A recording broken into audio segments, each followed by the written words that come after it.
Ahoy, my friends! If Scorp's tales be to your liking. Give this video a sly thumbs up to spread the word. And join our merry gang by subscribing, so you never miss an episode. Your support is the wind in our sails. Our guiding breeze. And with that, enjoy the video.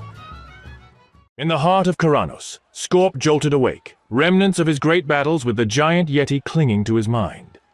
This notorious outlaw had conquered Dunmorrow's western and middle territories, leaving townsfolk in awe and Yetis and ice trolls in fear, particularly the trolls, who were now bereft of their recreational fun plants, the fabled shimmerweed. With dawn breaking, Scorp's steely gaze shifted eastward, beckoning him to new exploits.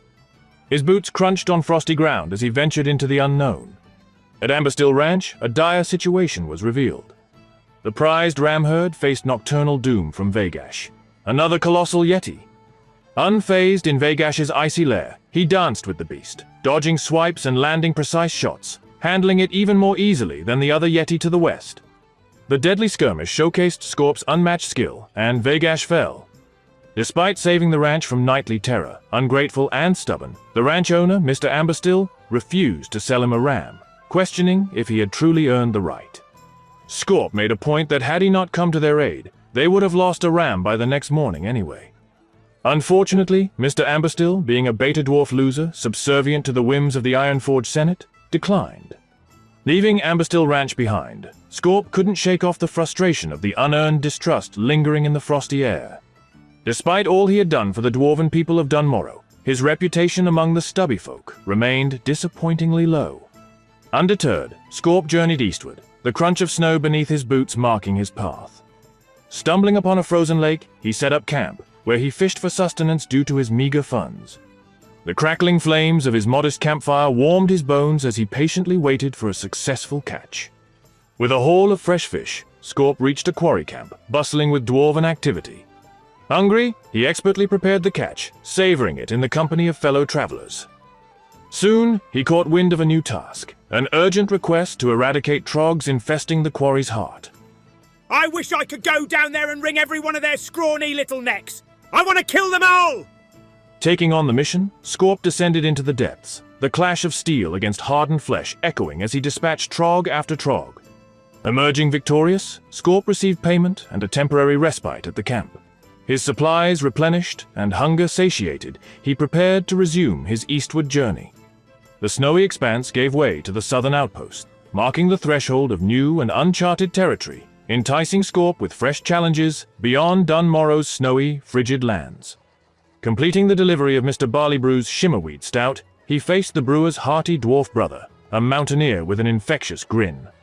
The dwarf eagerly imbibed the potent brew. As the stout worked its magic, he couldn't help but question the wisdom of having an outpost guard, under the influence. Scorp bid farewell to Dunmorrow's wintry embrace. Venturing through a tunnel beneath towering mountains, he emerged in a valley with a chilly but bearable atmosphere, a welcome relief from the freezing cold. Traversing the valley, the landscape transformed from snow to vibrant green mossy grass. Determined to find warmth, he followed the path, and smoke in the distance hinted at a settlement. Thelsamar, a lively town, welcomed him with open arms. In Thelsamar's bustling tavern, he found solace amidst laughter and hearty meals. Unlike the bitter dwarves in Dunmorrow, these locals radiated warmth and friendliness. For the first time in days, he felt camaraderie and belonging. Amidst Thelsamar's lively streets, a peculiar scene unfolded. Two dwarves engaged in a mysterious transaction. Intrigued, he inquired, discovering they were trading in something essential for maintaining the stout dwarf's luscious facial hair. Beard oil! Realizing the irrelevance to his modest beard, he tactfully withdrew from the exchange. Navigating Thelsamar's lively streets, he encountered Cadril, a mountaineer guard, with a tempting offer.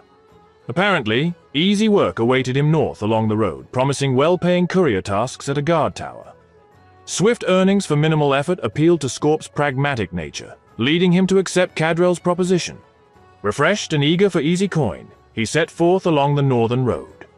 Reaching the guard tower and meeting Stormpike, a dwarf with an air of authority, he became entrusted with a mission to deliver a crucial letter to Stormwind's dwarven district, detailing Stormpike's desire for a masterfully crafted shield. He agreed for a substantial reward of 6 silver coins. The knowledge that 6 silvers is equivalent to 120 tough baguettes fueled his determination. Journeying back to Ironforge City, he opted for a different path, passing through the Northern Guard outpost. There, he encountered a siege engine pilot sharing a troubling tale, a friend missing in the hills. Eager to help, he volunteered to investigate. Following the trail, he discovered the missing dwarf's bloody corpse, evidence of a vicious predator's assault. Pragmatically, he claimed the fallen dwarf's chain vest as a practical reward, reasoning its owner wouldn't need it in the afterlife. Undeterred by the grisly scene, he ventured deeper into the hills, facing a formidable adversary, a large, blood-stained white bear named Mange Claw. Unfazed, the seasoned mercenary skillfully defeated the creature, severing its paw as evidence. Returning to the outpost, he presented the grisly trophy to the siege engine pilot, who, true to his word, rewarded him with a finely crafted dagger, truly a detour well worth the reward. Inspecting his newfound melee weapon, he pondered adding an improved ranged weapon to his arsenal. He retraced his steps to the Warmer Valley. His quest for a new boomstick drew him back to Thelsamar, where rumors of a hunter's lodge nestled in the hills to the east beckoned. Embarking eastward, he navigated the countryside, avoiding giant tarantulas and the watchful gaze of hungry black bears. The sprawling loch, named Modan by the dwarves, unfolded its beauty, a contrast to the small, frozen lakes of Dun Morrow. Spotting the mountain lodge, he made his way to the rustic haven, encountering Daryl, a brash character who mocked Scorp for his small boomstick. A bet arose to settle whose boomstick truly deserved the title of the biggest Chungus. The challenge: kill a flock of giant buzzards within 15 minutes. Underestimating the threat, he accepted, confident in facing mere buzzards. Reality shattered as the massive and aggressive buzzards proved elusive, outmaneuvering his bullets, somehow able to move at Mach 5 simply by being 3 to 4 levels higher. Forced into close-quarters combat, he fought tooth and nail against each relentless assailant, seemingly facing stacked odds. Amidst the chaotic struggle, an unexpected savior emerged in the form of a pink-haired gnome woman. Despite initial reservations about gnomes, Scorp's perspective shifted when the gnome mage wielded time magic to heal him, reversing the toll of the buzzard's onslaught. Hi! Grateful, he reassessed his biases towards gnomekind. OMG! Why? Expressing thanks to the gnome mage, Scorp's appreciation soured as she exhibited peculiar quirks typical of her kind. Reminded of his dislike for gnomes, he swiftly concocted an excuse to part ways, leaving the peculiar gnome to her whims. I am cute! No worries. Goodbye, human! Returning to Daryl with freshly butchered buzzard beaks, he observed the once boastful man, now humbled. A triumphant feeling surged as Daryl begrudgingly acknowledged Scorp's victory. The sensation made Scorp's boomstick much larger as a testament to his greater manliness and success. He now wielded a weapon capable of unleashing larger, more potent shots.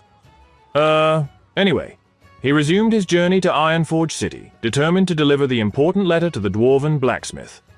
Traveling through the subway, he encountered Monty, a gnome dressed as a pirate, despite the absence of a nearby sea, for hundreds of miles. Yar! Yar, you're looking for work? We got a serious rats problem down here, and not enough hands on the poop deck. Monty enlisted his skills. Using the gnome's flute, he lured subway rats from hiding and hypnotized them, while Monty, in pirate regalia, slapped them unconscious and crated them. Into thy box, me pretties. That's it! One by one ye go!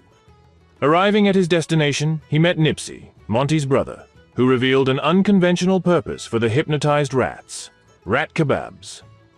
Repulsed, yet pleased to receive the promised payment, he accepted, contemplating the surely illegal culinary creations crafted by the gnome siblings. Successfully delivering Stormpike's important letter to Furin Longbeard, the dwarven blacksmith in Stormwind's dwarven district, he received his coin reward, marking the completion of his courier business. With heavier pockets, he entered the bustling trade district, seeking opportunities to enhance his gear. However, the cost of magical enchantments posed a financial hurdle. Acknowledging his limited funds, his eyes on preserving his hard-earned coin, he sought alternative means to feed himself later that day. Turning attention to Stormwind's canals, he took up fishing, casting his line in pursuit of a bountiful catch. With a haul of freshly caught fish, he headed to a local tavern to showcase his own culinary skills. He accessed the local bank, withdrawing his vast supply of leather from the storage box. The various hides and pelts represented the spoils of his adventures, awaiting transformation into valuable goods. He headed to a leatherworking shop in Stormwind. There, he meticulously crafted the hides into a new set of armor, a much-needed upgrade from his worn-out clothing. However, the profit from selling surplus armor barely covered the initial expense, as the cost of fine thread took a considerable toll on his coin purse. Determined to replenish his funds, he sought new opportunities. His path led him to the SI-7 headquarters in Stormwind, where Matthias Shaw, the secretive organization's leader, presented a unique proposition. The mission was straightforward. Travel south to the Nazfariti River in Elwyn Forest, locate a goblin dockmaster, and discreetly pickpocket a fishing schedule from him without drawing his attention. What's that noise? I smell an intruder. Upon successful completion, Scorp's return journey brought an unexpected encounter with a character named Pain Tear. Attempting conversation by asking what he likes to paint, he was met with a fearful expression as the painter hastily retreated upon realizing the play on words in his chosen name. Stranger danger! Stay away! If you're going to have the word, pain, in your name as a way to invoke fear in your enemies, always be careful to consider the other letters carefully.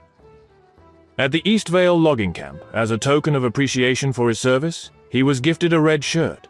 Seemingly unusual and mostly useless, the garment bore a bold hue, hinting at danger, a fitting addition to his collection. The prospect of blending in with the notorious Defias Brotherhood crossed his mind, contemplating the addition of a mask to complete the disguise.